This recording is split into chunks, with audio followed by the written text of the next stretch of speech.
It's one of those weeks, fellas, the collective consciousness of the NFL. A little off kilter. We got field goals blocked. We've got game-winning kicks. We got a little bit of everything here in week 3. But as we assess what we saw, maybe the final score points to something we expected in the Eagles and Rams. Tight fought, high scoring, but the way we got there was wild, Mac. Hey, in the words of Jalen Hurts, is that what y'all wanted to see? Right? I don't know if he's going to do that during his presser, but we've seen him do that before.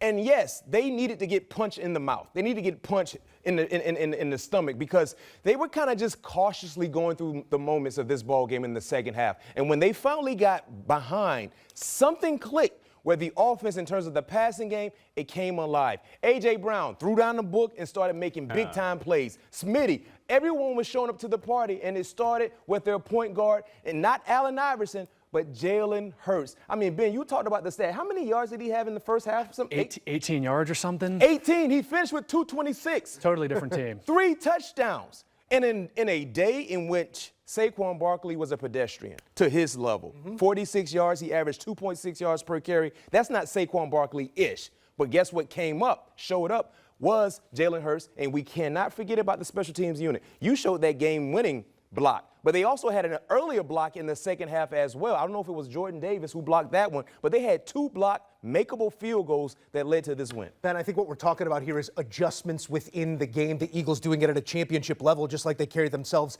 in most things here. Where did you see the adjustment, or was it just looking in the mirror, looking at the guy and saying, we're the darn Eagles, let's go score some points? Yeah, at halftime of this game, Jalen Hurts probably went in, had a banana, had a protein waffle or something, said, I gotta take this game over in the second half, right? To your point, a day where Saquon kind of pedestrian, not necessarily what we expect from him, right? If you're Jalen Hurts, go take the game over. That's what we've been looking for him to see after the first 2 weeks, right? Kind of start for Jalen Hurts, right? No turnovers, not a lot of touchdowns, high completion percentage. But today in that second half, concerted effort, get the ball in the air, get the ball in his hands, let him make the plays, and they surely did that. I mean, being down 26-7 in the third quarter, and the Philadelphia Eagles, defending Super Bowl champions, you know, there was an announcer who said, you know, some teams, they don't win all that interestingly. The Buffalo Bills do, when they were on that call. And everyone thought that he was talking about the Philadelphia Eagles. Well, the Philadelphia Eagles said, all right, we'll win interesting.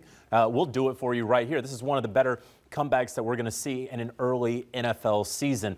What I look at especially is, to your point, Jalen Hurts taking over, because we have talked for the first 2 weeks. Jalen Hurts does not care how he wins. He doesn't. He just wants to win. He doesn't care. You know, when Chris Jones was like, oh, you barely have 100 yards, he's like, we're winning the game. Yeah. It doesn't matter. And then if you take Jalen Hurts' second half here, just really remarkable stuff there. Second largest comeback win at home in Eagles franchise history, down 19 in this one, but not out. A win in the end for the Eagles, who improved to an undefeated 3-0. A look at Jalen Hurts on a specific time against a specific team. Sundays against the Rams.